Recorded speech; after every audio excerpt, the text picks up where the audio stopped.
Baik, selamat siang. Assalamualaikum warahmatullahi wabarakatuh.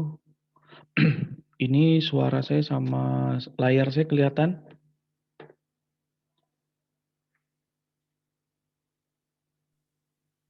Kelihatankah? Kelihatan, Pak. Baik. Suara saya kedengaran jelas ya?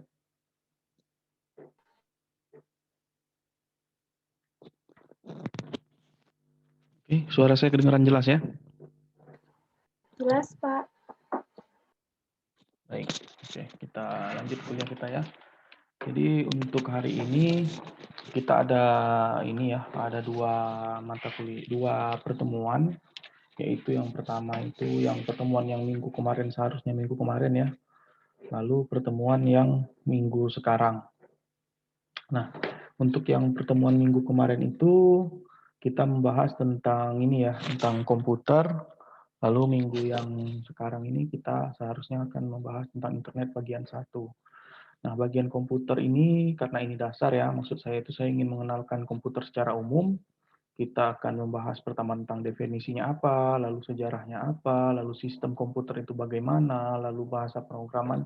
Ini dasar-dasar saja, bukan istilahnya kita belajar bahasa pemrograman nanti bukan, tapi kita pengenalan saja bahasa pemrograman itu seperti apa, pengertiannya apa, dan lain sebagainya ya. Lalu SDM yang mengoperasikan komputer. Nah, untuk internet nanti ini kita akan untuk bagian satunya kita akan membahas pertama itu pengertiannya apa, lalu sejarahnya bagaimana, lalu tersambung ke internet itu bagaimana gitu ya, jenis-jenis jaringannya yang terutama yang wireless mungkin kalian pernah dengar kayak HSDPA, GPRS, 3G dan lain sebagainya. Lalu kita akan membahas sedikit juga tentang pengertian www atau www atau web yang pernah sering kalian dengar ya di internet saat ini. Oke, kita langsung saja ya. Nanti ini juga kalau misalnya nanti kalian ada yang bingung atau ingin mengulang lagi ini saya rekam di YouTube. Ini sudah saya rekam, nanti akan saya masukkan ke YouTube saya. Nanti juga setelah itu akan saya share di blog saya seperti biasa ya. Silahkan nanti setelah ini jika ingin membaca-baca lagi materi, silahkan di-download materinya. Jika ingin nonton video presentasi ini, silahkan ditonton lagi video presentasinya di channel YouTube nanti yang akan saya sediakan dan saya upload channel tersebut di blog saya seperti biasa. Oke, kita masuk yang pertama yaitu definisi komputer ya. Jadi komputer merupakan suatu perangkat elektronika ya, yang dapat menerima dan mengolah data menjadi informasi, menjalankan program yang tersimpan dalam memori setelah dapat bekerja secara otomatis dengan aturan tertentu. Jadi secara umum komputer itu ya seperti ini ya. Jadi dia itu pasti dia perangkat elektronika. Bukan saya bilang komputer itu adalah laptop, itu salah satunya, salah satu jenis komputer ya. Bahkan handphone atau smartphone kalian pun kalau bisa dibilang itu juga termasuk dalam salah satu bentuk dari komputer gitu. Nah, tentu sebelum komputer menjadi seperti saat ini ya, pasti ada sejarahnya kan. Nah, gimana sih awal-awalnya kok tiba-tiba sudah canggih seperti saat ini gitu ya. Nah, awal-awalnya itu komputer dibuat ini bukan untuk menyelesaikan beragam tugas seperti yang Anda kerjakan saat ini ya. Bahkan sekarang dengan menggunakan komputer Anda bisa ini ya, istilahnya berkomunikasi jarak jauh dengan orang, dengan banyak orang seperti meeting virtual kita yang sekarang kita adakan ini. Nah, pada awalnya komputer justru dibuat untuk menyelesaikan perhitungan atau mesin penghitung. Jadi nenek moyangnya komputer itu bisa dibilang itu kalkulator ya, nenek moyangnya dari sebuah komputer. Nah, istilah komputasi sebenarnya berarti perhitungan, sehingga komputer berarti orang atau alat yang digunakan untuk berhitung. Nah, jadi desain komputer dengan penguraman sendiri baru muncul pada awal abad ke-19. Nah, yang kemarin pernah kita singgung sedikit dari Polymath, sekaligus insinyur mesin asal Inggris yaitu Charles Babbage ya pada tahun 1822. Ini pertama kali tercetusnya. Nah, lalu tentu saja tidak berhenti di situ ya. Tentu saja tidak berhenti di situ.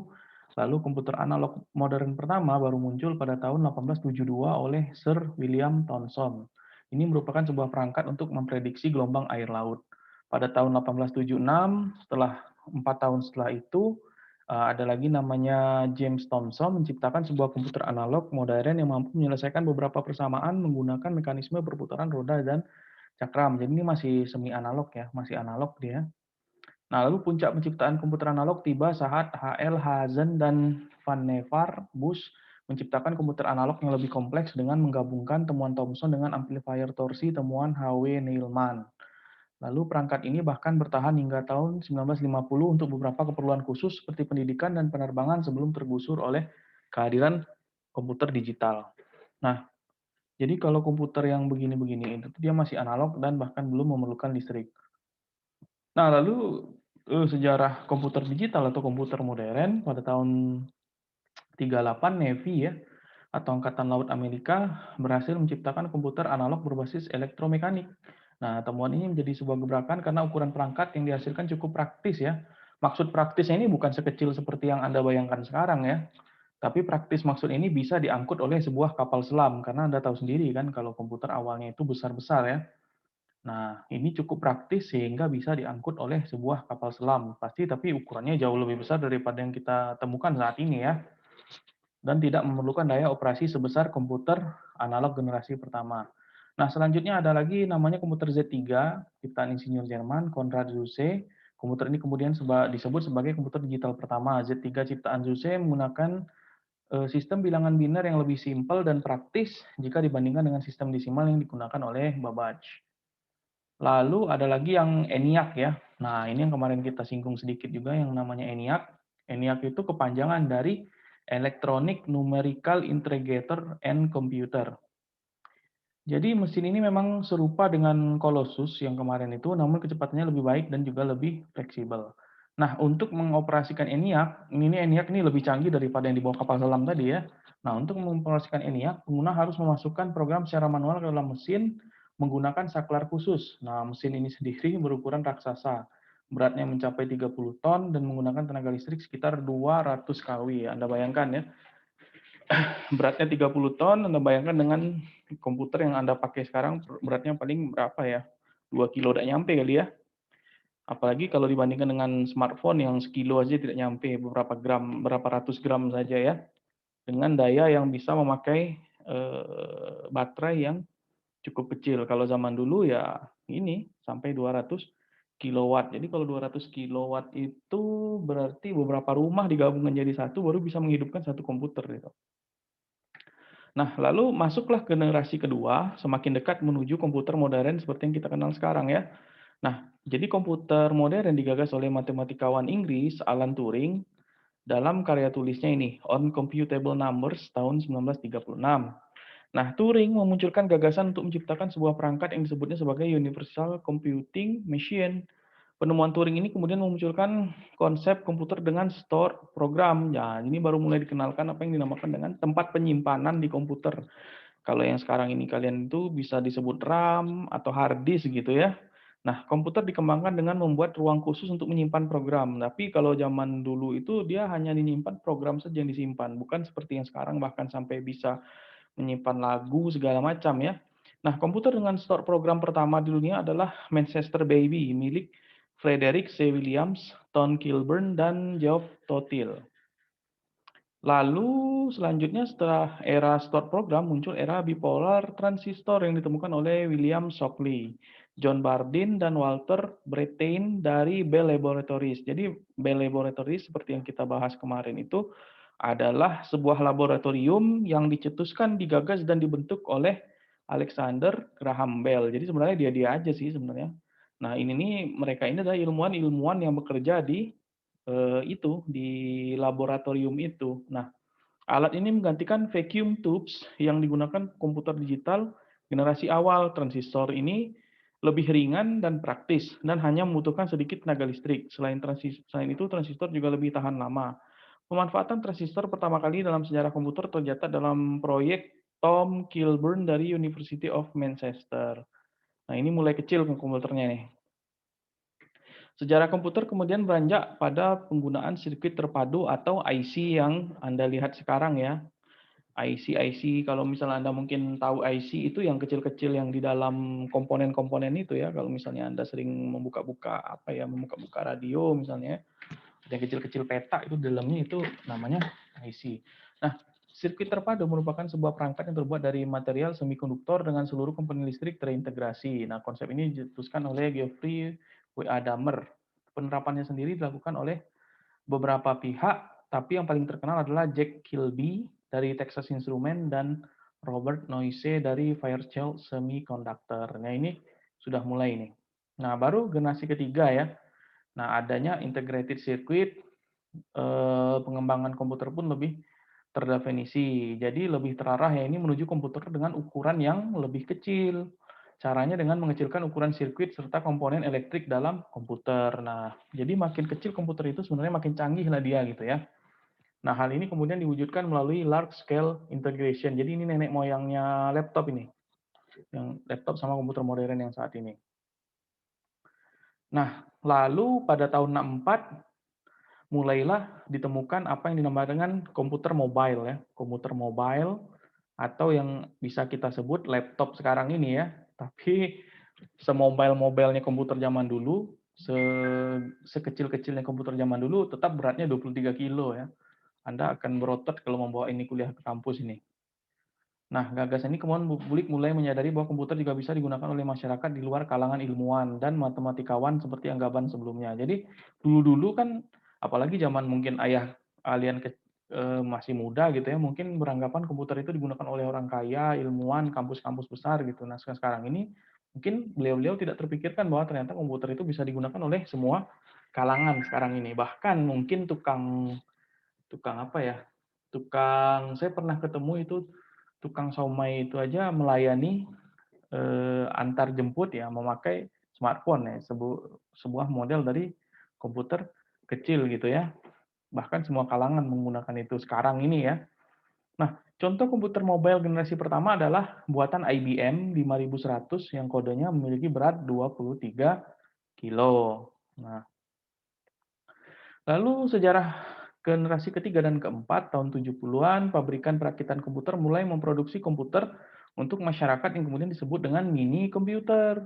Jadi mulai dipasarkan untuk masyarakat itu tentu saja pada tahun 70-an. Jadi masyarakat umum kalau dulu kan digunakan ilmuwan, militer, kampus-kampus besar dan orang-orang tertentu. Kalau sekarang ini mungkin hampir semua masyarakat mulai menggunakannya gitu ya tahun 70-an.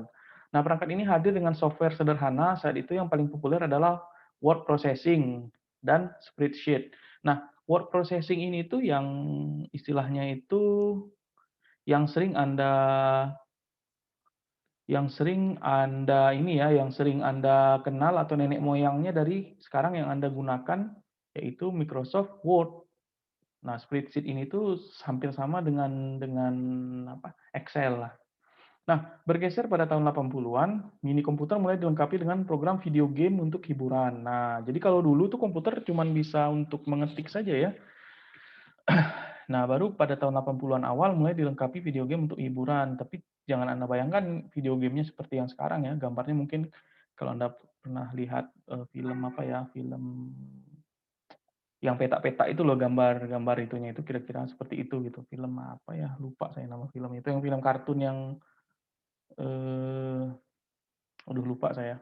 Atau mungkin Anda pernah lihat juga game Mario Bros yang Sega itu kan juga bisa dimainkan di komputer. Awal-awal seperti itulah kira-kira gambarnya ya. Mario Bros gitu. Mungkin Anda sudah familiar ya atau mungkin pernah main Mario Bros yang lama itu. Nah, kira-kira seperti itulah video game yang paling lama. Tapi itu sudah cukup canggih di zamannya dibandingkan dengan pada tahun 80-an ini gitu ya. Lalu pada tahun 81 IBM mulai memperkenalkan PC. Atau PC itu kalau Anda sering dengar itu namanya personal computer. Jadi kalau Anda sering dengar PC atau PC gitu ya. Nah, itu kepanjangan dari personal computer untuk pemakaian mandiri di kantor maupun di rumah tangga. Nah, itu.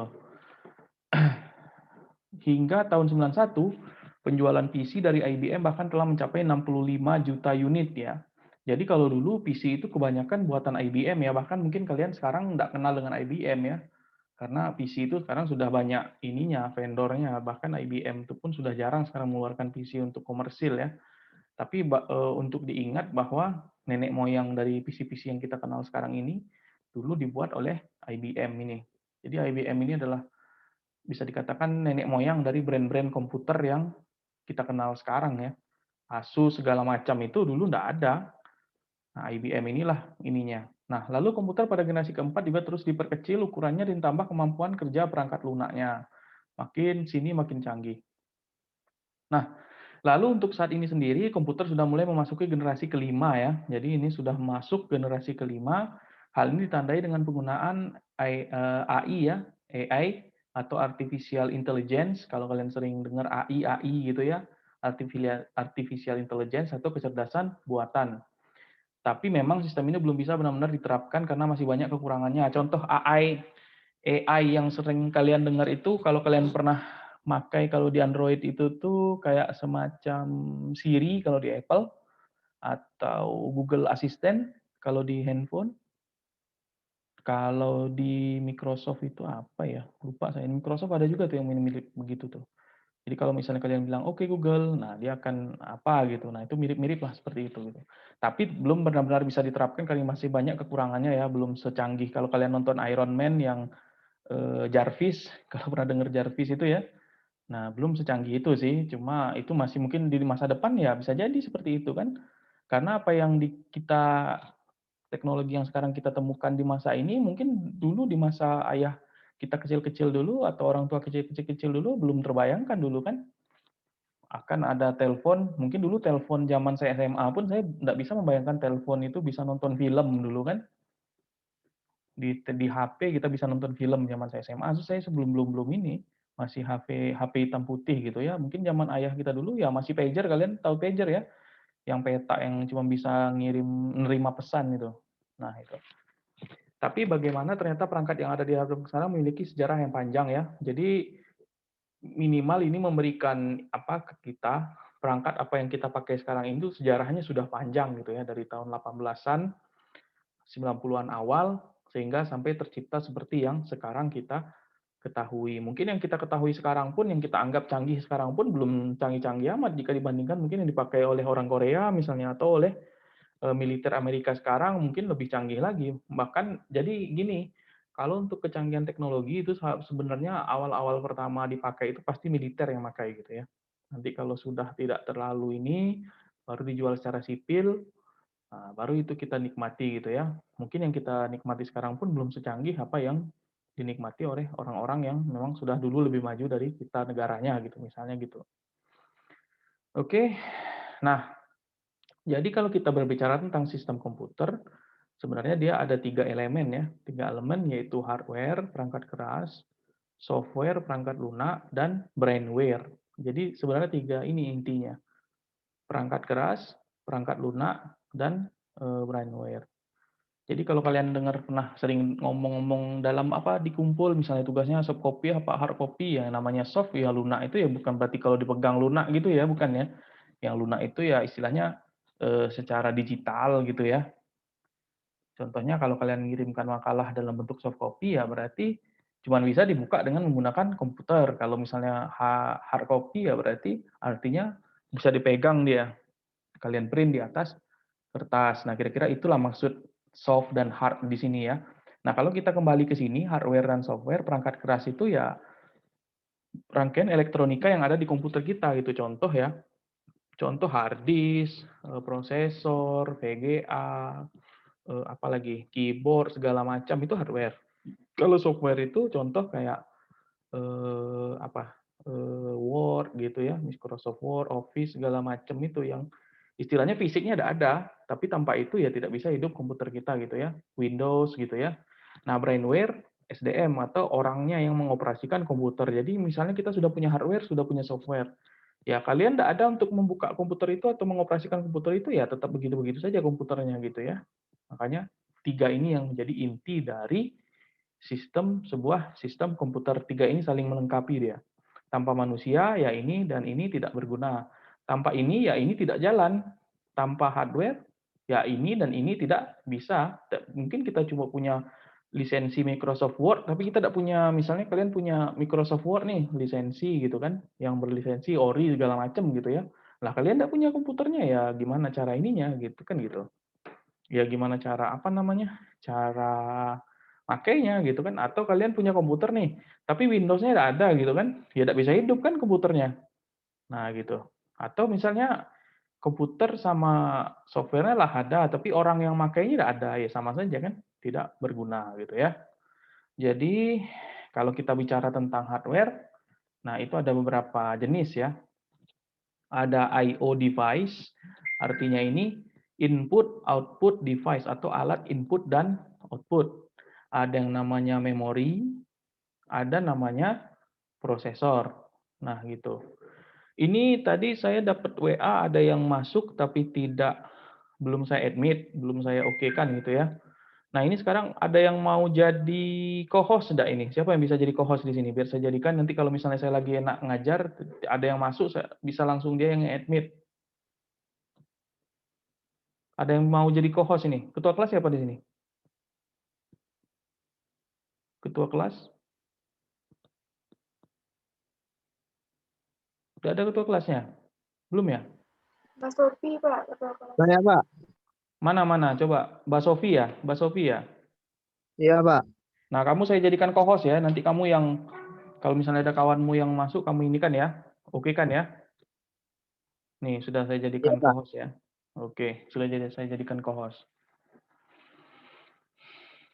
Oke, saya lanjut ya. Saya lanjut. Jadi ada 3 ini ya. Tadi ya kalau untuk hardware, ada I/O device, ada memori, dan ada prosesor. Nah, kita lihat satu-satu.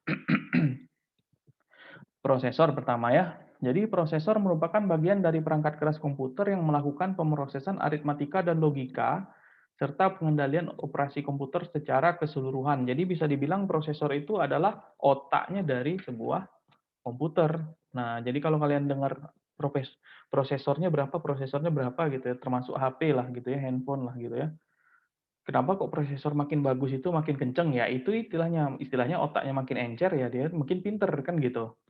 Ke logikanya kan begitu ya. Nah, jadi kalau misalnya kita ini kan prosesor terdiri atas 2 bagian yaitu ALU dan control unit. ALU ini tuh kepanjangan dari arithmetic logic unit dan control unit gitu ya.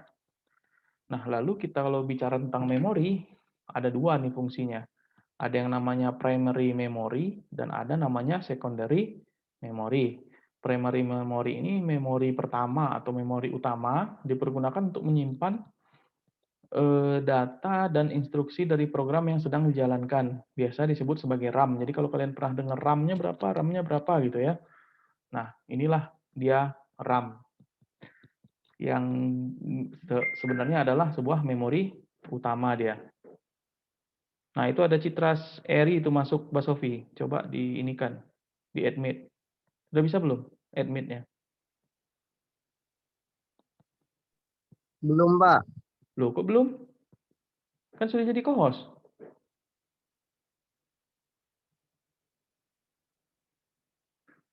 Bisa?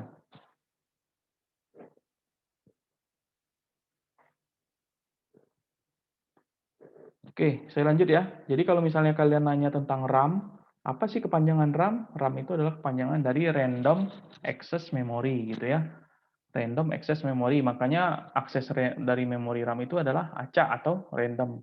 Biasanya kecepatannya tinggi dan volatil. Volatil ini tuh jadi informasi yang ada dalam komputer yang ada selama komputer bekerja kalau mati itu akan dihapus gitu ya. Makanya dia itu memorinya itu sementara saja untuk RAM.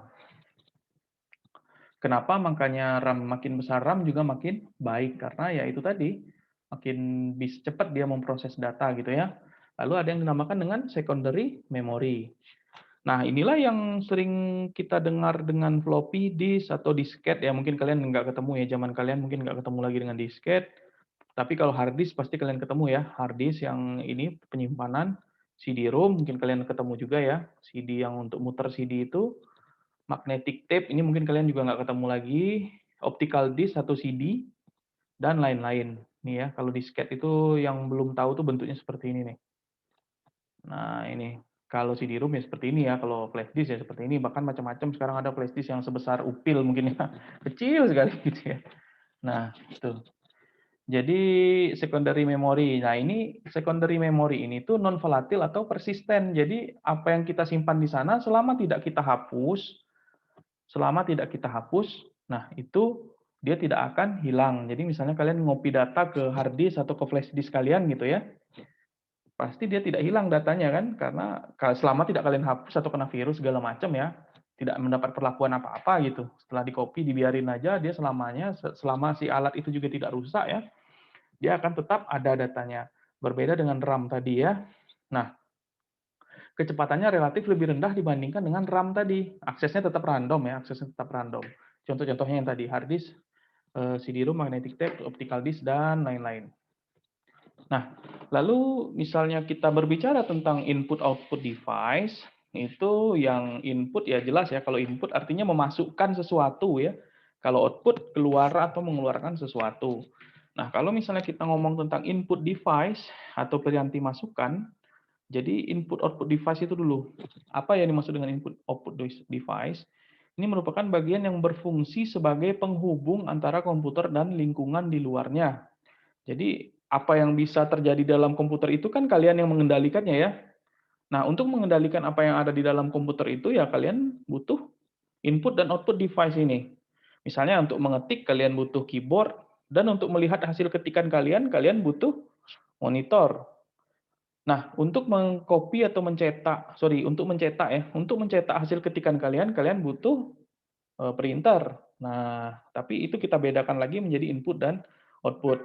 Kalau input itu tuh untuk memasukkan sesuatu ke dalam komputer, contoh keyboard ya, mouse, touchscreen, kalau handphone ya, scanner, kamera, modem, network card, dan lain-lain. Nah, kalau untuk output device itu untuk peranti keluaran, contoh monitor, printer, speaker, plotter, modem, network card, dan lain-lain gitu ya.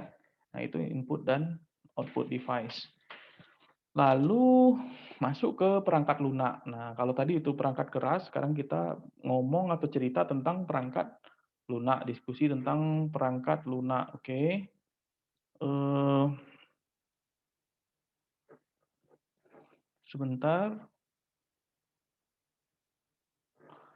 Oke, kalau ngomong perangkat lunak ada yang namanya sistem operasi, program utilitas, program aplikasi, program paket, dan bahasa pemrograman. Lalu kalau kita cerita tentang sistem operasi, nah ini istilahnya induknya dari perangkat lunak ya.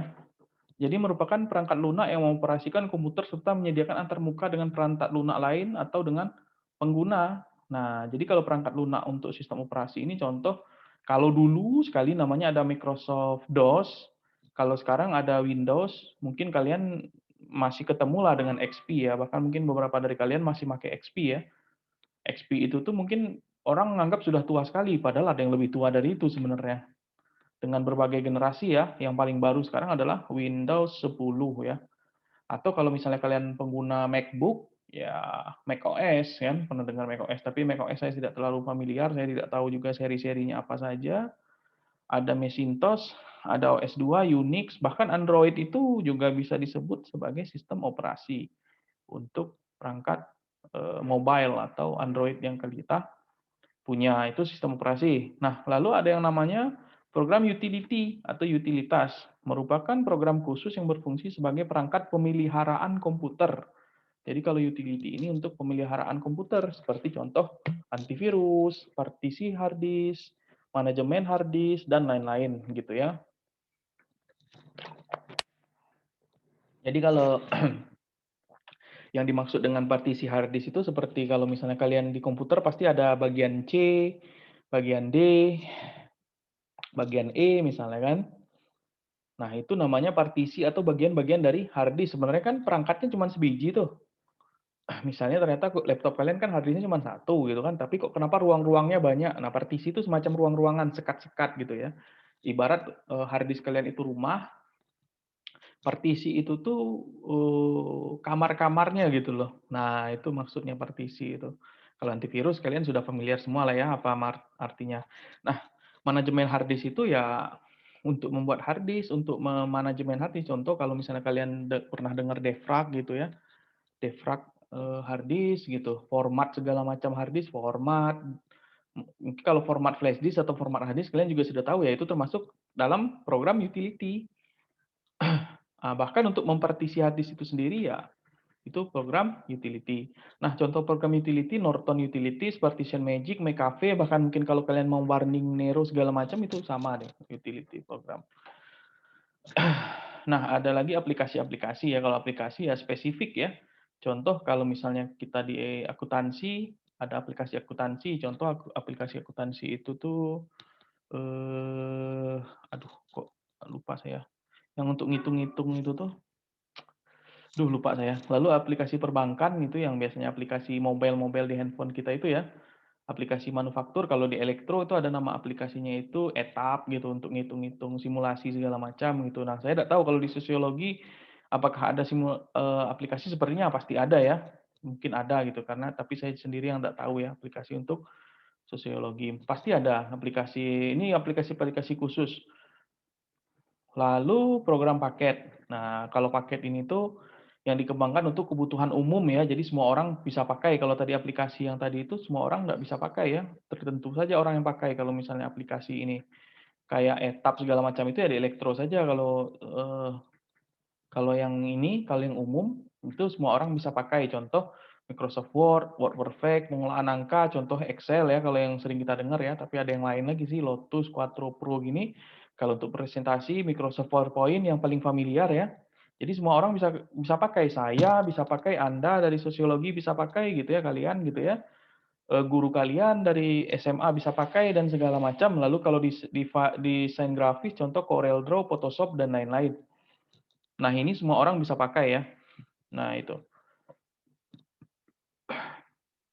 Lalu kalau kita ngomong tentang bahasa pemrograman, ini adalah kalau misalnya kalian mungkin sering dengar ya bahasa pemrograman segala macam gitu ya. Nah, kita akan membahas ini, istilahnya memberikan kalian pengetahuan kira-kira apa sih itu bahasa pemrograman. Kita tidak akan belajar bahasa pemrograman di sini, tidak. Tapi kalian perlu tahu lah. Jadi kalau misalnya ditanya orang bahasa pemrograman itu apa sih gitu ya, kalian minimal bisa tahu itu ini gitu ya. Nah, contoh, jadi bahasa pemrograman itu adalah perangkat lunak untuk membuat atau mengembangkan perangkat lunak lain. Nah, bahasa pemrograman dapat diaplikasikan menjadi tingkat rendah, sedang, dan tinggi. Jadi apa yang Anda lihat di komputer Anda itu dibuat dengan menggunakan bahasa pemrograman. Jadi apa Anda lihat aplikasi Microsoft Word segala macam bahkan OS itu dibuat dengan menggunakan bahasa pemrograman. Bisa sampai jadi seperti yang kita tinggal klik klik klik klik aja gitu sebenarnya. Tapi pembuatannya menggunakan bahasa pemrograman. Nah, bahasa pemrograman dapat diaplikasikan menjadi tingkat rendah, sedang dan tinggi seperti bahasa manusia ya. Jadi pergeseran dari tingkat rendah ke tinggi menunjukkan kedekatan dengan bahasa manusia. Nah, bahasa rendah itu biasanya disebut dengan bahasa assembly, merupakan bahasa dengan pemetaan satu persatu terhadap instruksi komputer. Nah, contoh bahasa kelas tinggi itu Pascal, Basic, Prolog, Java, kalau kalian pernah dengar ya. Lalu contoh bahasa tingkat menengah itu bahasa C. Lalu seperti perangkat lunak lain, bahasa pemrograman juga memiliki pertumbuhan dan generasi ya. Jadi bahasa pemrograman itu bukan semerta-merta ada tiba-tiba tek gitu ada ya, tapi dia itu berkembang dari generasi ke generasi.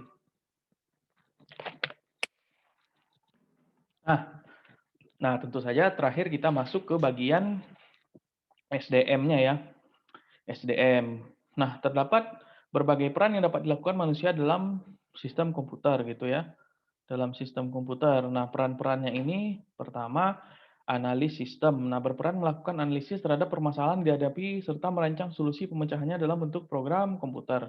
Ada lagi yang dinamakan dengan programmer ya, berperan menerjemahkan rancangan yang dibuat analisis dalam bahasa pemrograman sehingga solusi dapat dijalankan oleh komputer. Lalu operator bertugas menjalankan komputer berdasarkan instruksi yang diberikan. Lalu teknisi bertugas merakit atau memelihara peralatan perangkat keras nih ya, komputer. Ada lagi end user seperti kita. Ini lupa saya tambahkan satu ini. End user atau pengguna umum atau common user. Nah, itu menggunakan komputer untuk pekerjaan sehari-hari yang cenderung bersifat ringan gitu ya. End user, common user seperti kita ini gitu ya.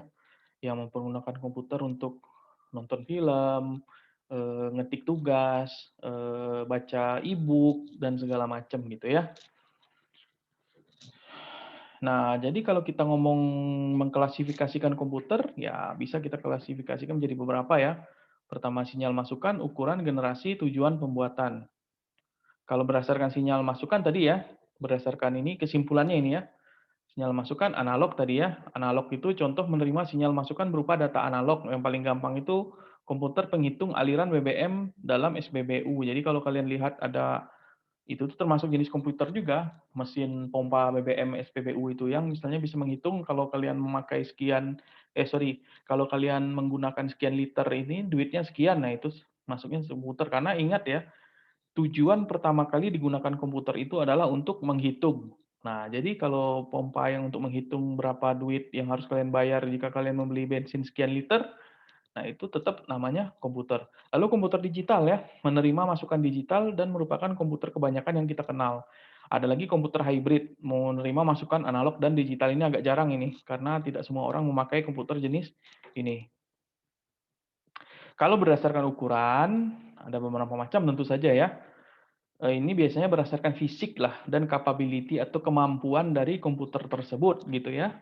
Nah, kalau ini bisa diklasifikasikan sebagai komputer mikro, dia berukuran kecil, biasanya dipergunakan oleh satu orang, contoh PC, notebook, palm top atau laptop ya, PDA dan lain-lain. Kalau komputer mini berukuran lebih besar biasanya digunakan untuk kebutuhan pekerjaan yang lebih besar, contoh komputer alpha dan lain-lain. Ada lagi superkomputer, komputer bekerja amat tinggi biasanya untuk memenuhi kebutuhan pemrosesan yang amat besar, contoh Cray, Deep Blue, Earth Simulator dan lain-lain dan mainframe. Ini yang dua ini tuh, yang tiga ini agak jarang kita temukan ini, karena ini memang orang khusus yang memakai komputer tiga jenis ini.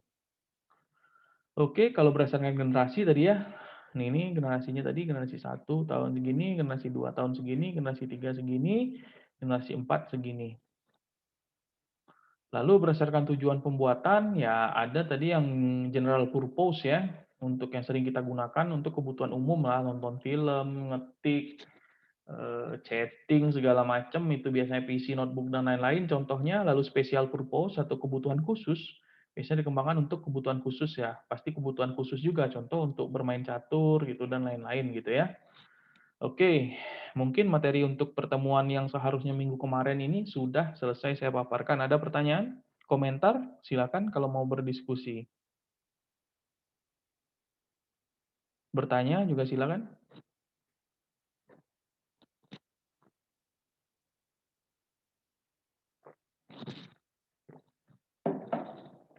Nggak ada? Waduh, kalian ini diem-diem saja nih. Jangan-jangan tidur semua ini ya. Jangan nanti tidurnya setelah kuliah ya. Kita lanjutkan nanti bagian 3. Oke, bagian 3 atau kuliah ketiga yang seharusnya minggu ini itu adalah kita ngomong tentang internet ya. Ini bagian 1. Nanti ada bagian 2 minggu depan. Nanti kalau misalnya ada ujian UTS-nya saya tidak tahu minggu berapa. Sebelum UTS nanti mungkin kita ada satu pertemuan itu 2 materi seperti inilah nanti kira-kira kita kebut saja ya. Oke, lalu misalnya kita sekarang masuk ke internet bagian 1, pengertian, sejarah, bagaimana cara tersambung ke internet, jenis-jenis jaringan internet khususnya yang wireless dan www atau www atau web. Oke, pengertian. Jadi internet adalah suatu jaringan komunikasi yang menghubungkan satu media elektronik dengan media yang lainnya. Nah, standar teknologi mendukung yang dipakai secara global adalah ini TCP atau Transmission Control Protocol atau Internet Protocol Suite atau disingkat TCP atau IP. Jadi kalau misalnya kalian mungkin yang dulu pernah mendengar TCP, IP itu apa? Nah, inilah artinya. IP itu Internet Protocol Suite. Kalau TCP, Transmission Control Protocol. Kalau kalian yang baru pertama kali mendengar istilah ini, ya inilah juga gitu artinya. Kalau internet itu basisnya dari sini gitu. Nah ya. Lalu TCP/IP ini merupakan protokol pertukaran paket atau dalam istilah asingnya switching communication protocol yang bisa digunakan untuk miliaran lebih pengguna di dunia ini. Sementara itu, istilah internet working berarti cara atau prosesnya dalam menghubungkan rangkaian internet beserta penerapan aturan yang telah disebutkan sebelumnya. Nah, ini beberapa pengertian internet untuk membantu kita memahami apa sih sebenarnya internet. Kan kalau bahasa internet itu sendiri atau istilah internet itu sendiri sudah sering kalian dengar mungkin ya. Internet gitu ya. Buka aja internet gitu ya. Aduh internet nih Lola gitu ya. Nah, itu sudah sering kita bicarakan lah kalau tok internetnya saja. Tapi kan tidak semua orang tahu apa itu internet gitu ya. Nah, ini ada beberapa pendapat ahli tentang internet. Pertama, menurut Purbo dalam bukunya Priyatna 2005, internet pada dasarnya adalah suatu media yang dipakai untuk mengefisiensikan proses komunikasi yang disambung lewat berbagai aplikasi semacam web, VoIP, email. Jadi kalau menurut beliau ini, internet itu lebih ke arah komunikasi ya, lebih untuk berbicara dengan orang lain gitu ya, terhubung dengan orang lain. Persis seperti apa yang kita lakukan saat ini gitu ya. Nah, itu kalau menurut Ono Purbo. Kalau menurut Utomo, tahun 2002, internet adalah singkatan atau disingkat dari International Network yang didefinisikan sebagai suatu jaringan komputer yang sangat besar di mana jaringan komputer tersebut terdiri dari beberapa jaringan kecil yang saling terhubung satu sama lain. Benar juga ya. Jadi internet itu kita bisa mengakses misalnya nih, dengan kalian menggunakan internet, kalian bisa mengakses data kalian yang sudah kalian simpan di Google Drive gitu ya. Misalnya Google Drive. Google Drive itu kan data tersimpan di Google Drive itu bukan serta-merta ada tok di situ. Kalian masukkan ke situ, lalu setelah kalian matikan peralatan kalian, data itu tetap ada di sana kan, berarti kan pasti dia juga disimpan di suatu tempat di komputer yang memang seperti yang kita pakai saat ini juga gitu loh. Nah, dengan mempergunakan suatu software khusus atau perangkat lunak khusus, kita bisa mengakses data yang disimpan di tempat lain tersebut. Nah, benar juga, berarti dia terdiri dari jaringan-jaringan kecil yang saling terhubung satu sama lain. Yang paling gampang itu misalnya kalian mau WA teman kalian nih, istilahnya kan perangkat kalian terhubung antara perangkat teman kalian dan perangkat kalian, atau bahkan WA group seperti yang kita punya ya, WA group kuliah kita misalnya. Nah, itu dalam WA group itu misalnya saya ngetik bla bla bla bla gitu ya. Itu terhubung ke kalian semua kan. Nah, kalian semua bisa membacanya. Artinya itu juga terhubung menjadi jaringan-jaringan kecil yang terhubung satu sama lain gitu ya. Nah, kalau menurut Supriyanto tahun 2006, internet adalah suatu hubungan antara berbagai jenis komputer dan juga dengan jaringan di dunia yang punya sistem operasi dan juga aplikasi yang berbeda-beda, di mana hubungan tersebut memanfaatkan kemajuan perangkat memakai protokol standar dalam melakukan komunikasi. Yaitu tadi TCP/IP ya. Nah, ini benar juga. Sistem operasinya berbeda-beda. Mungkin maka saat kita melakukan kuliah ini ada kalian yang membuka pakai handphone ya, itu kan Android. Sementara saya pakai Windows gitu ya. Bahkan mungkin ada kalian yang pakai Mac OS ya, yang pakai Apple gitu ya. Nah, bisa juga gitu ya. Benar juga ini gitu. Lalu menurut Harjono tahun 2009, internet adalah kumpulan dari beberapa komputer yang bahkan bisa mencapai jutaan komputer di seluruh dunia yang saling terhubung serta saling terkoneksi satu sama lain. Nah, agar bisa terkoneksi satu sama lain, maka diperlukan media untuk saling menghubung antar komputer. Nah, media itu digunakan menggunakan kabel atau serat optik, satelit, atau lewat sambungan telepon. Nah, ini bisa juga ya. Jadi kita internet itu bisa tersambung seperti saat ini ya pakai kabel serat optik gitu kan. Kalau kalian sering dengar ya, atau satelit yang di atas itu yang wireless ya tentunya ya. Bukan HP kalian itu tiba-tiba kalian isi pulsa langsung bisa nelpon orang gitu ya, tapi menggunakan ini atau lewat sambungan telepon. Lalu menurut Ramdhani tahun 2003, internet adalah suatu sebutan untuk sekumpulan jaringan komputer yang bisa menghubungkan berbagai situs akademik, pemerintah, komersial, organisasi, hingga perorangan. Jadi kalau untuk ini tuh ya dengan internet kalian bisa buka e-akademik kalian ya. Mungkin kalian sudah pernah buka e-akademik ya selama kuliah di UBB ini. Lalu mungkin waktu kalian dulu kuliah untuk masuk perguruan tinggi, kalian ujian pakai UTBK ya, pasti ya. Nah, itu juga mempergunakan internet, itu organisasi itu. Hingga perorangan, kalau perorangan yang kalian pakai saat ini ya, yang kalian gunakan handphone, segala macam, itu perorangan.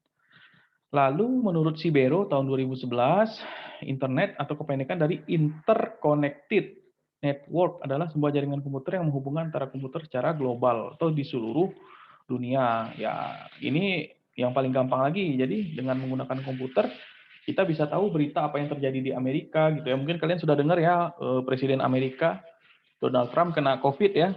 Nah, itu kalau tidak dari internet ya dari mana kalian bisa tahu berita itu kan? Atau dari berita gitu ya. Berita Indonesia misalnya berita kalian nonton di TV, Donald Trump kena COVID-19 sekarang ini gitu kan. Nah, kalau nggak dari internet, TV itu tahu dari mana? Tidak mungkin TV itu orang TV datang ke Amerika lalu dapat berita lalu balik lagi ke sini kan bisa makan waktu berbulan-bulan. Nah itu semuanya pasti asalnya dari jaringan internet, dari jaringan berita di sana gitu ya. Nah, itu jadi menghubungkan komputer secara global bahkan di seluruh dunia gitu ya. Kalau menurut Drew Haywood tahun 96, internet adalah muncul pada akhir tahun 60-an ya, yaitu pada saat Amerika melalui United States Department of Defense atau DoD memerlukan suatu standar baru dalam melakukan komunikasi internetworking. Nah, standar baru ini haruslah merupakan standar yang sanggup menghubungkan berbagai jenis komputer di DoD dengan komputer milik kontraktor militer dan lain-lain. Nah, jaring ini harus kuat, aman, tahan kerusakan sehingga mampu dioperasikan pada kondisi minimum akibat bencana maupun perang. Nah, ini kira-kira pengertian internet menurut beberapa ahli. Nah, sejarahnya, jadi internet itu juga panjang sejarahnya seperti komputer tadi ya. Jadi kalau sejarahnya itu pertama tahun 60-an digunakan oleh Amerika juga ya, lagi-lagi Amerika ini memang. Lewat Advanced Research Project Agency yang disingkat juga sebagai ARPA, merintis suatu sistem jaringan bernama ARPANET gitu ya. ARPANET ini adalah asal mula sebelum terbentuk teknologi internet ya. Di tahun 80-an barulah internet mulai dipakai oleh kalangan terbatas menjalankan fungsi dan menghubungkan berbagai kampus atau universitas yang populer di Amerika Serikat sendiri. Jadi awalnya internet belumlah semasif sekarang ya. Jadi awalnya internet itu dia digunakan oleh orang-orang tertentu juga sama seperti komputer dulu awal-awal keberadaannya di dunia ya. Kalau untuk Indonesia sendiri, kalau saya tidak salah itu yang pertama kali menggunakan internet itu adalah Universitas Indonesia kalau saya tidak salah. Nah, lalu protokol standar TCP/IP-nya sendiri mulai digunakan dari tahun 82 gitu ya. Lalu nama domain yang juga sudah mulai dipakai 4 tahun setelahnya, tepatnya di tahun 84. Jadi untuk kalian ketahui nama domain itu tuh contoh kalau kalian mengakses blog saya www sampai bisa juga sampai bisa.web.id itu namanya domain tuh. Domain itu alamat di mana kalian akan mengakses sebuah situs atau google.com itu namanya domain ya. Domain itu tuh semacam alamat yang perlu kalian ketik untuk kalian bisa mengunjungi suatu halaman di internet itu domain itu. Kalau misalnya bingung domain itu apa ya. Contoh kalau misalnya kalian buka Facebook ya, kalian tentu harus tahu domain Facebook apa kan? Facebook.com. Nah, itu domain itu namanya. Misalnya mau buka apa? Twitter gitu ya. Twitter.com gitu. Nah, itu namanya domain gitu. Lalu National Science Foundation Network ya, mulai dimendirikan juga pada tahun 1986. Nah, NSFNet inilah yang mulai menggantikan peran dari ARPANET sebagai suatu wadah riset terkait internet di Amerika Serikat. Beberapa jaringan internasional pada banyak negara akhirnya mulai dikembangkan dan dihubungkan lewat NFSNet tersebut. Nah, ARPANET kemudian diturunkan atau ditutup pada tahun 90 ya, namun memang internet hasil pengembangannya itu sendiri tetap berkembang terus-menerus hingga sekarang ya. Jadi dengan terima kasih bukan internet, kita bisa melakukan kuliah online seperti ini ya. Mungkin tidak terbayangkan kalau misalnya pandemi COVID seperti sekarang ini terjadi pada zaman nenek moyang kita dulu atau zaman orang tua kita dulu yang belum ada komputer, belum ada internet, masih ada mesin ketik gitu ya. Bahkan mungkin dulu ya kita bisa tatap muka secara virtual ngomong dengan TV kayak sekarang kan seolah-olah kayak dulu kan ngomong dengan TV ya itu tuh kan kayak seolah dulu sebagai sesuatu yang hampir tidak mungkin ya. Nah sekarang ternyata mungkin kita bisa ngomong dengan TV gitu ya, atau dengan layar ya, yang dimana di seberang layar itu ada orang yang langsung bisa menanggapi apa yang kita katakan saat ini gitu ya. Dulu kan canggih sekali itu, wah gitu ya ngomong dengan TV gitu. Bahkan mungkin kalau yang di film-film kayak sekarang, misalnya kita rapat ini, ada meja-meja gitu ya, tiba-tiba ada orangnya duduk tapi orangnya itu sebenarnya tidak ada gitu ya. Seperti virtual itu teknologi hologram itu namanya. Mungkin saja itu bisa terjadi di masa depan gitu. Nah itu. Jadi awalnya itu ya sama seperti komputer dulu. Jadi awalnya itu informasi yang bisa diakses di internet cuma berbasis teks saja gitu ya. Tidak langsung gambar seperti sekarang. Jadi dia berbasis teks dulu. Nah, pada tahun 93 baru ada namanya Internik ya, nama domain untuk publik dan tahun 94 baru internet masuk ke negara kita Indonesia. Ingat ya, tahun 94 internet sudah ada, tapi ya baru bisa mulai masif digunakan oleh rakyat Indonesia itu ya sekitar tahun 2000-an sepertinya ya. Nah, untuk tersambung ke internet, nah kita perlu sebuah layanan khusus yang disebut dengan ISP atau Internet Service Provider. Nah, media yang umum digunakan melalui biasanya saluran telepon ya, atau dikenal PPP atau Point to Point Protocol. Nah, pengguna memanfaatkan komputer yang dilengkapi dengan modem untuk dilakukan dial-up ke server mirip ISP. Jadi modem itu gunanya ini. Modem itu kepanjangan dari modulator atau bukan kepanjangan, modem itu bisa modulator dan demodulator gitu ya untuk melakukan dial-up ke server milik ISP. Nah, begitu tersambung ke ini, maka komputer bisa mengakses jaringan internet. Makanya komputer yang tidak punya modem itu dia tidak akan bisa mengakses internet, atau handphone yang tidak punya handphone itu sebenarnya sudah ada modemnya sendiri di dalamnya ya. Jadi tidak perlu, tapi ya perlu yang namanya kartu GSM-nya gitu ya. Nah, biasanya internet itu di Indonesia tidaklah gratis ya, tidaklah gratis. Kita akan dibebani biaya pulsa telepon plus layanan ISP yang jumlahnya bervariasi tergantung lamanya koneksi yang kita pakai. Nah, belakangan ini internet juga dikembangkan untuk aplikasi wireless atau tanpa kabel dengan memanfaatkan telepon seluler ya. Nah, digunakan yang namanya protokol web atau Wireless Application Protocol. Web merupakan hasil kerjasama antar industri untuk membuat sebuah standar yang terbuka untuk menggunakan internet di kalangan wireless. Web bekerja dalam modul teks dengan kecepatan sekitar 9,6 kbps. Nah, selain web, sudah banyak sekali perkembangan jenis koneksi internet yang sering kita dengar saat ini. Pertama GPRS, mungkin kalian sudah dengar ya. 2G, 3G, HSDP, HSUPA, HSPA, FDO, dan yang paling terakhir 4G. Bahkan sekarang sudah mulai ada 5G ya, tapi sepertinya di kita belum ada ya. Belum ada atau mungkin saya belum tahu gitu ya. Setahu saya sih belum ada. Jarang, masih jarang. Kalaupun ada, masih jarang kayaknya yang pakai. Nah, kalau ngomong tentang GPRS, apa sih kepanjangannya gitu ya? GPRS itu adalah Global Package Radio Service. Nah, adalah suatu teknologi yang memungkinkan pengiriman menerima data dalam bentuk paket data yang berkaitan dengan email, data gambar, dan penelusuran internet. Jadi GPRS ini sebenarnya teknologi kuno sebenarnya yang menggunakan 2,5G ya. Jadi kalau sekarang kalian sudah pakai 4G, kalau GPRS ini masih 2,5J. Bisa kalian bayangkan berapa leletnya kalau kalian nonton YouTube pakai koneksi ini ya. Bahkan dulu ada yang 1G dan 2G. Nah, jadi layanan GPRS diperkenalkan pada tahun 2001 saat penyedia jaringan seperti IM3 mempromosikannya. Jadi awal-awalnya itu IM3 ya. Sebenarnya Telkomsel sudah ada juga sih, cuma yang gencar-gencar dulu IM3 ya. Kalau sekarang yang gencar-gencar apa? Axis gitu ya, yang iklannya Jin-Jin itu ya, kayaknya ya, kalau saya sering dengar itu. Nah, GPRS ini memiliki kecepatan mulai dari 56 kbps sampai 115 kbps. Nah, bayangkan berapa leletnya ini ya. Kalau kalian nonton YouTube, mungkin kalian nonton film setengah jam, video setengah jam tuh mungkin bisa kalian kelar nontonnya 2 hari gitu ya. Namun kenyataannya hal tersebut tergantung pada faktor-faktor yang lain ya. Ini maksimal ini ya, maksimal. Nah, faktornya ya BTS, software yang digunakan, dukungan fitur aplikasi ponsel yang digunakan. Lalu ada yang namanya 8G. Nah, 8G ini tuh 2,75G sebenarnya. 2,75G yang diperkenalkan oleh Singular, sekarang AT&T. Kalau kalian pernah dengar AT&T itu di Amerika ya. Sama kayak Telkomselnya Amerika lah AT&T ini.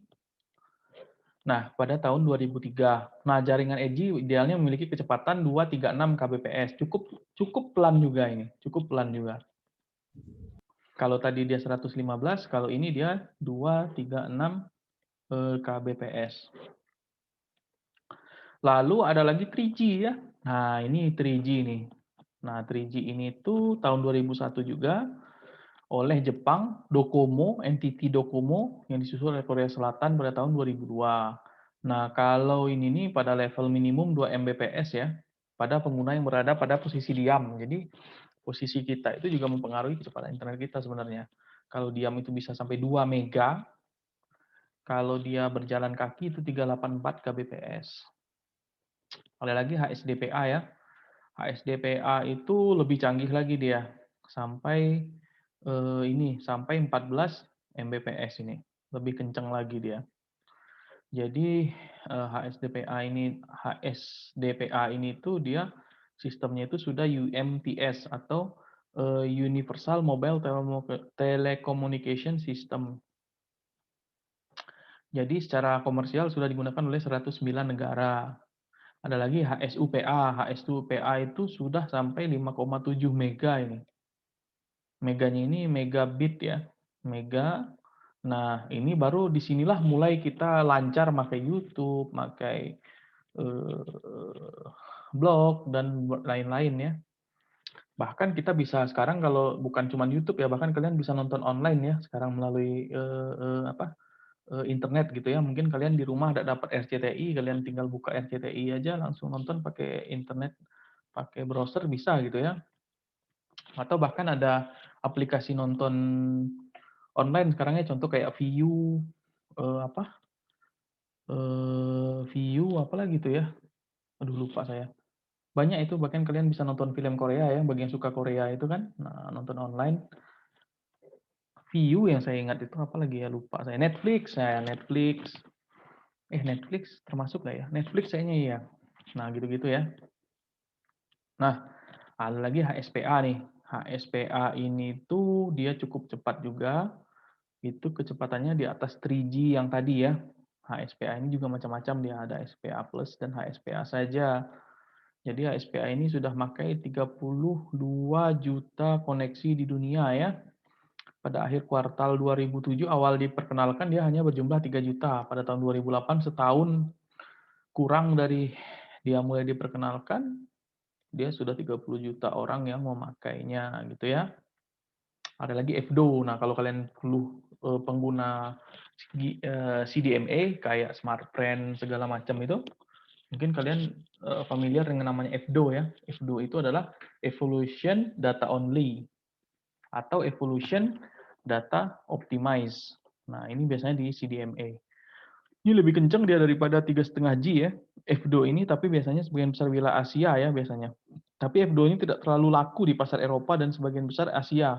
Itulah kenapa kayak smartphone segala macam itu tidak terlalu laku karena kita sudah sering pakai 3G ya. Sudah lebih umum mempergunakan GSM daripada CDMA.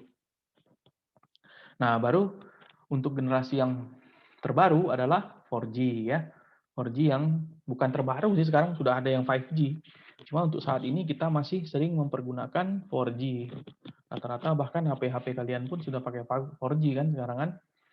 Nah, 4G ini tuh mulai masuk ke tahun 2008 ya. 4G LTE ya. Lalu 4G ini Telkomsel yang paling pertama menjadi operator yang mempergunakan 4G LTE ini.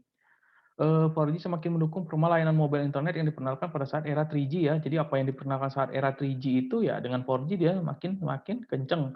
Di sini kemudian layanan game mobile populer, kalian bisa main apa? Bisa main game dengan teman-teman, teman kalian di mana, kalian main di mana gitu ya. Contoh kayak Mobile Legend, kayak PUBG gitu ya. Kalian main apa itu tuh kan istilahnya yang karakter yang kalian mainkan itu kan juga dimainkan orang lain di tempat yang lain. Nah, itu kalau tidak dengan teknologi seperti ini dia tidak akan mungkin lagi tercapai. Kalau kalian koneksi kalian masih 3G mungkin nge-lag terus ya, bahkan membuat pemain lain kesel gitu ya. Nah, semua pekerjaan semakin lancar dengan adanya 4G. Pasalnya kecepatan maksimum dari 4G mencapai 100 Mbps. Nah, bayangkan berapa kali lipat dari yang dulu awal-awal 3G. Sampai di sini dulu. Ada pertanyaan Anda? Belum? Oke, kita lanjut ya. Tinggal 5 slide lagi ini. Lalu internet. Jadi internet sebenarnya mengacu kepada istilah untuk menyebut sebuah jaringan ya, bukan sebuah aplikasi tertentu. Karenanya internet tidaklah memiliki manfaat apa-apa tanpa ada aplikasi yang sesuai. Nah, aplikasi yang sesuai itu ya kalau kalian hobi main game ya untuk itulah internet gitu. Kalian hobi nonton film ya untuk itulah internet. Kalian hobi baca buku, e-book ya untuk itulah internet gitu ya. Tapi kalau udah ada itu ya tidak akan memiliki manfaat apa-apa. Nah, internet menyediakan beragam aplikasi yang dapat digunakan untuk berbagai keperluan. Nah, setiap aplikasi berjalan dalam sebuah protokol atau cara tertentu. Protokol ini by the way cara ya. cara tertentu. Istilah protokol internet mengacu pada satu set aturan yang mengatur bagaimana sebuah aplikasi berkomunikasi dengan jaringan. Sedangkan software aplikasi yang berjalan di atas sebuah protokol disebut sebagai aplikasi klien. Nah, baru kita masuk ke WWW atau World Wide Web. Jadi kalau misalnya kalian sering dengar www, kalau ditanya apa itu www gitu kan bingung juga kan? Nah, www itu inilah kepanjangannya. Dewasa ini, WWW atau yang sering disebut ini, web saja, merupakan aplikasi internet yang paling populer. Demikian populernya sehingga banyak orang yang keliru mengidentikan web dengan internet. Jadi cobalah buka internet gitu. Buka internet. Padahal yang dibukanya adalah ini, www ini ya. Nah, secara teknis, web adalah sebuah sistem di mana informasi dalam bentuk teks, gambar, suara, dan lain-lain disimpan dalam sebuah internet web server dipresentasikan dalam bentuk hypertext. Artinya apa? Web itu adalah sebuah situs yang kalian kunjungi gitu. Kalau kalian buka Google, nah itu web itu namanya. Google itu adalah web, bukan artinya Google itu internet gitu ya. Jadi harus diluruskan ini. Buka Google kadang bukalah internet. Nah, yang dibukanya adalah Google gitu ya. Bukan harus diluruskan. Google dengan internet itu adalah dua hal yang berbeda. Google itu masuk dalam jenis web gitu ya. Nah, informasi dalam web biasanya tulis dalam format HTML atau Hypertext Markup Language.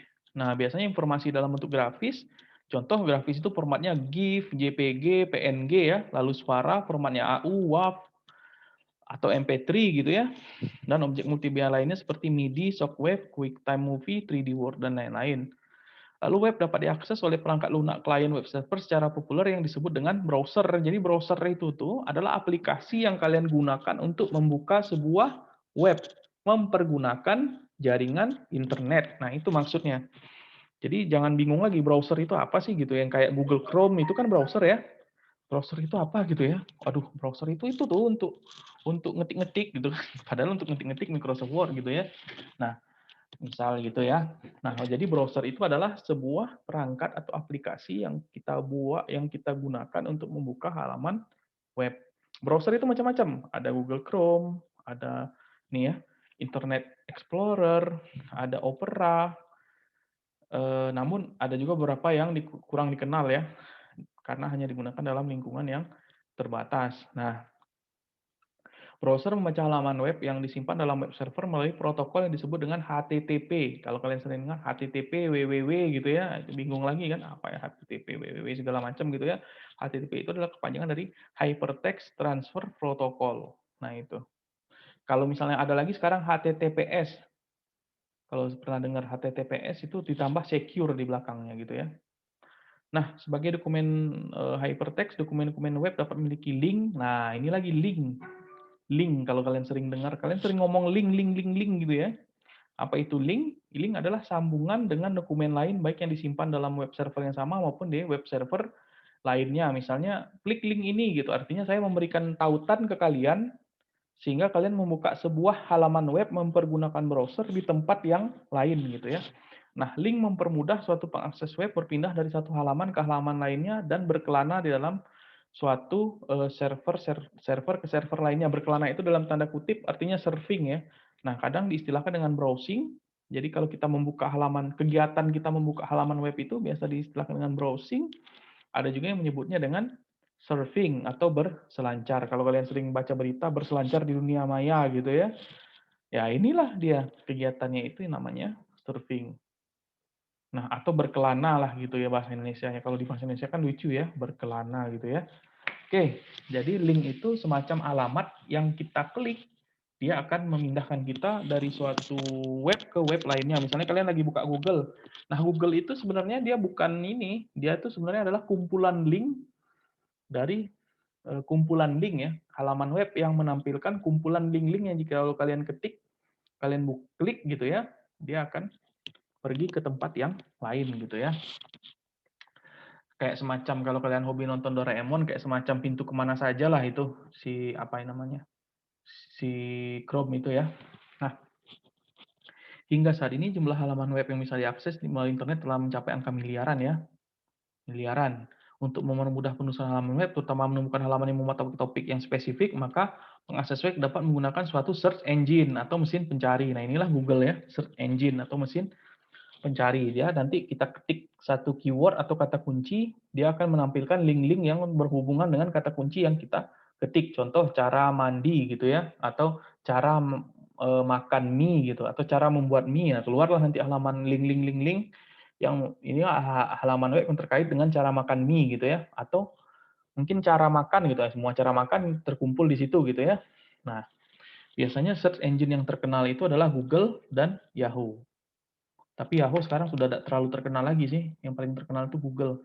Bahkan sekarang ada lagi yang ini buatan Microsoft yang namanya Bing, kalau kalian BING ya, Bing. Nah, itu namanya search engine. Oke, sampai di sini dulu. Ada yang ingin ditanyakan? Atau bingung atau gimana? Tidak apa-apa, tanyakan aja Izin kalau nanya, bingung. Pak. Ya, silakan, silakan. Kalau untuk dark web gitu, Pak, apa itu, Pak, sebenarnya, Pak? Kenapa Apa, kita apa? gak bisa aksesnya? Gimana, gimana? Oh, dark web. Dark web ya. Dark web. Oh, kalau dark web ini sebenarnya saya juga kurang begitu kompeten yang ngomongnya karena saya juga belum pernah main ke sana gitu.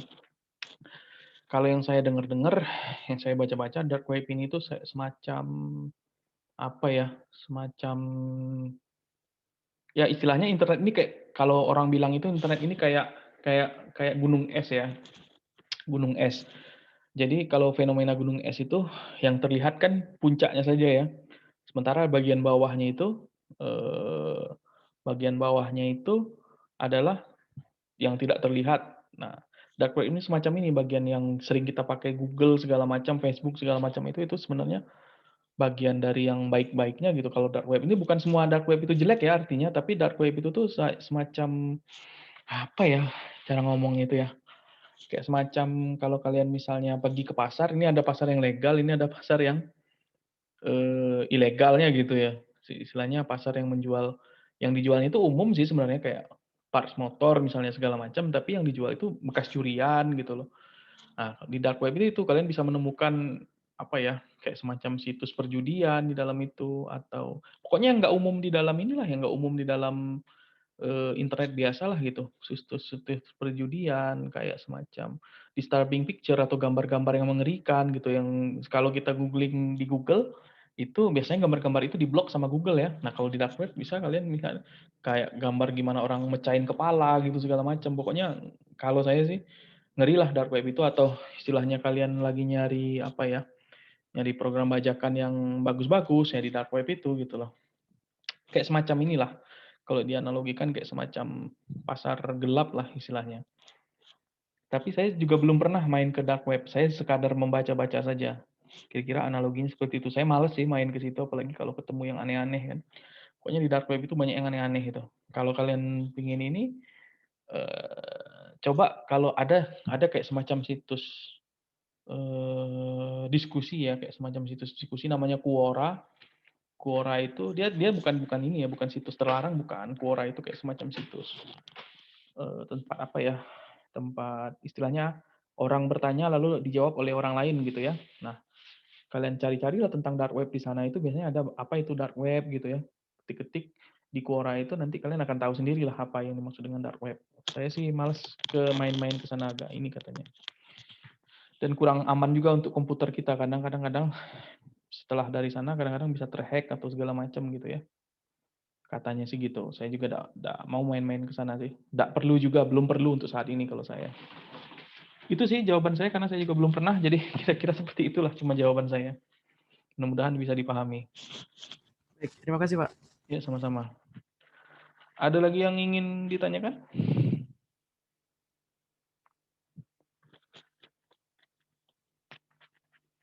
Ya Pak, Ya, silakan, silakan. untuk apa film-film ilegal itu termasuk dark web ya Pak? Film-film ilegal ya? Ya Pak. Sebenarnya enggak sih. Maksudnya dark web itu film yang ilegal itu, film ilegal ini maksudnya mau film bajakan. Ah, itu maksudnya Pak. Oh, kalau film bajakan sebenarnya belum termasuk dark web. Maksud saya film ilegal itu tuh contoh film-film pembunuhan, video-video pembunuhan di misalnya pembunuhan-pembunuhan yang memang live terjadi, orang memang dibunuh lalu divideoin. Nah, itu ada di dark web gitu loh. Kalau film ilegal mah belum dark web, tapi pembajakan itu piracy gitu. Pembajakan piracy. Kalau itu sih belum termasuk dark web, tapi kalau di situs sebenarnya kalian kalau misalnya pakai ada suatu cara gitu ya, tapi saya tidak mau ngajarin lah. Ada suatu cara untuk misalnya yang di blog-blog film ilegal itu kadang yang di blog-blog cuman di Google Indonesia kadang-kadang, tapi kalau di Google luar pakai proxy namanya. Kalian pakai seolah-olah kalian browsing dari Amerika gitu misalnya. Itu menyamarkan lokasi dan segala macam seolah-olah IP segala macam seolah-olah kalian bisa ngakses film-film ini bajakan lagi gitu. Tapi kalau dark web jauh lebih ngeri dari itu, bukan sekadar film bajakan, tapi film-film yang memang ilegal untuk ditampilkan gitu. Contoh, kayak dia lagi membunuh orang, ditaruh di dark web. Ada itu di dark web. Yang gitu-gitu, film-film yang istilahnya tidak terbayangkan lah sama kita gitu. Bedanya dark web sama yang biasa itu. Tapi kalau bajakan belum termasuk dark web sih sebenarnya. Kalau kalian pakai cara tertentu ya bisa kalian mengaksesnya gampang gitu kalau film bajakan. Itu sih jawaban saya. Makasih, Pak. Ya baik, sama-sama. Ada lagi yang ingin ditanyakan?